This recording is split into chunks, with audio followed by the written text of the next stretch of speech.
বন্ধুরা, দেখুন আমাদের এখানে দেশের শীতলা মায়ের পুজো হচ্ছে। তো বাল্য প্রসাদ দেওয়া হয়ে গেছে। এখানে সব ক্ষীরভোগ হাঁড়ি এসছে। দেখুন রান্না হয়ে গেছে, রান্না হবে।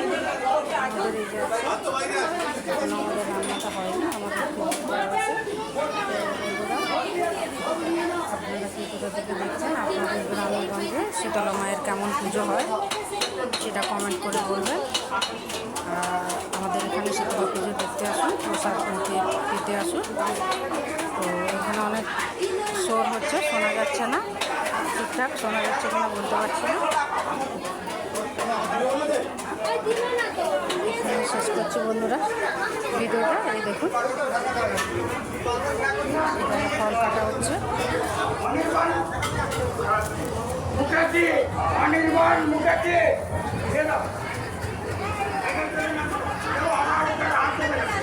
বাই বাই বন্ধুরা, আবার কত অন্য ভিডিওতে দেখা হবে।